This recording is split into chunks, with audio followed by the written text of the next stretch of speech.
So my good friend Andy Howe, who my daughters both love, as he was their teacher at Fort Craig Elementary School here in Maryville. They're out of college now. They still remember and adore him. Great guy.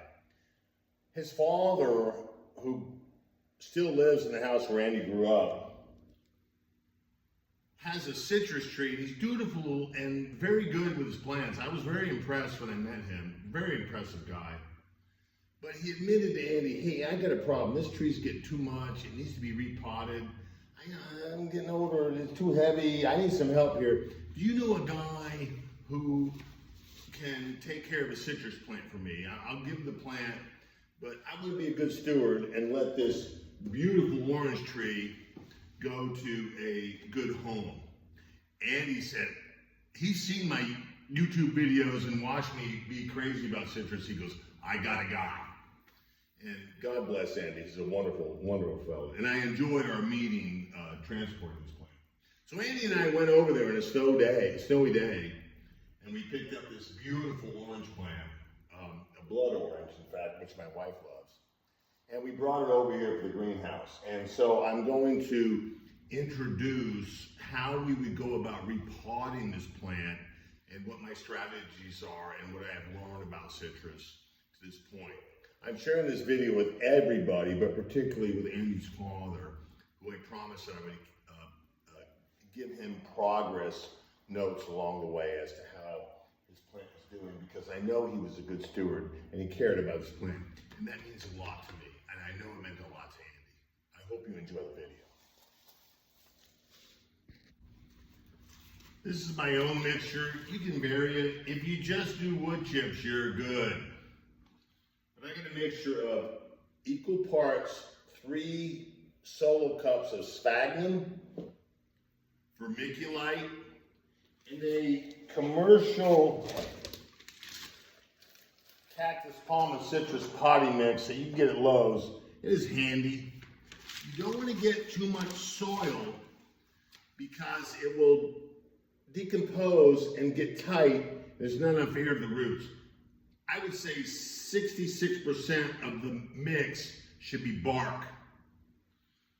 So this is sphagnum, vermiculite, which is light and airy, and that mix, again, it's not the full bag, about 3 solo cups each put together, and we'll put it in this mixing vessel.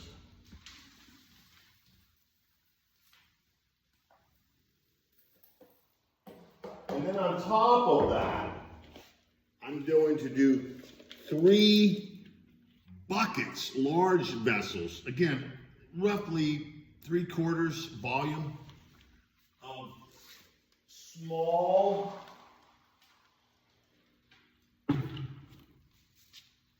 pine bark, small chips, not the biggies, small chip pine bark. We're going to mix it up. We're going to depot the plant, and we're going to use this to, we're going to completely denude this of the very tight soil that's in it, but close. And then we're going to place this to anchor the plant in the new pot.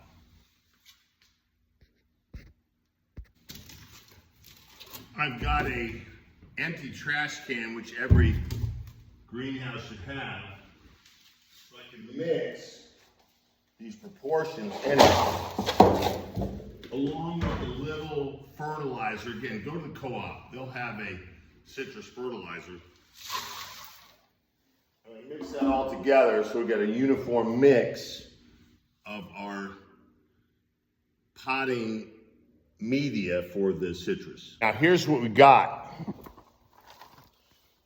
If you look at it, to me, that's a little bit heavy on soil. So I'm going to add another bucket of chips to it, because if all you did was chips, you're still good. So I'm going to add to it some more chips to get a better consistency. It needs to be aerated and air can get to the roots. Now here I am with the root-bound citrus. Now what do I do with that? Well, my solution is I'm going to do 6 cuts at 60 degrees degrees apart. Those who went to Heritage, cracking on you, Andy. To just get this thing aerated and loose, because I mean it is root bound. And I'll take my chances with this than I would sticking it in a pot and putting soil over it. I think it needs some additional work beyond what's typical. I'm doing 6 straight cuts down with a really sharp utility knife. If you don't have them, I got them. And then you see here, if you're local, well, let's support, I'm your man. In fact, call Andy. He'll triage me. Really good to catch up with him. Andy was a stalwart teacher at Fort Craig, where both my daughters went. And I gotta tell you, I got a lot of respect for that guy. He had a very positive influence on both of my girls' lives as they came up through public education. So hats off to you, Andy. And meeting your father, I get him. He had a lot to do with that.